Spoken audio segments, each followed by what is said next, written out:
ரகசிய காதலன் கூட நைட்டு ஃபுல்லா சண்ட. ஸ்ரீதேவியோட சீக்ரெட் லவ்வர் இந்த ஹீரோ தானா? மிதுன் சக்கரவர்த்தி அப்புறம் ஸ்ரீதேவியோட காதல் கதை பாலிவுட்ல மர்மமான காதல் கதைகள்ல ஒண்ணு. ஸ்கிரீன்ல கெமிஸ்ட்ரி இருந்தாலும் அவங்களோட காதல் ரகசியமாவும் சோகம் நிறைஞ்சதாவும் இருந்துச்சு. பாலிவுட் பல காதல் கதைகளை பார்த்திருக்கு. மிதுன் சக்கரவர்த்தி ஸ்ரீதேவி காதல் கதை ரொம்பவே மர்மமானது. 2 பேரும் காதல உறுதி பண்ணிக்கல. ஆனா கெமிஸ்ட்ரி இருந்துச்சு. அவங்களோட உறவ பத்தி கரண் ரஸ்தான் சொல்லிருக்காரு. மிதுன், ஸ்ரீதேவி அடிக்கடி சண்டை போட்டாங்க அப்படின்னும், சில நேரம் நைட்டு முழுக்க அவங்களோட சண்டை நீடிச்சுது அப்படின்னும் அவர் சொல்லியிருக்காரு. மிதுன், ஸ்ரீதேவி 2 பேருமே பல படங்கள்ல சேர்ந்து நடிச்சிருக்காங்க.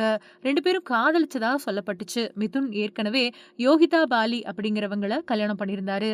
2 பேரும் ரகசிய கல்யாணம் பண்ணிக்கிட்டதாவும் சொல்லப்பட்டுச்சு. நடிகை சுஜாதா மேத்தா, ஸ்ரீதேவி பாதிக்கப்பட்டதாவும் சொன்னாங்க.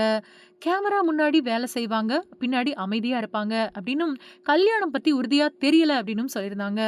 கரண் ரஸ்தான் மிதுனோட அர்ப்பணிப்ப பாராட்டுனாரு. அவரு நைட்டு முழுக்க நடன பயிற்சி செய்வாரு. சண்டை போட்டாலும் சரியான நேரத்துக்கு வேலைக்கு வருவாரு.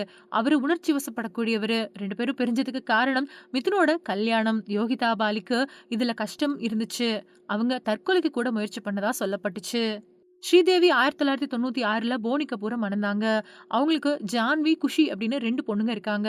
அவங்க 2 பேருமே சினிமாவுல ஹீரோயினா நடிச்சுட்டு வராங்க. ஸ்ரீதேவி போன 2018வது வருஷம் துபாய் போயிருந்தப்போ அங்க மர்மமான முறையில உயிரிழந்துட்டாங்க.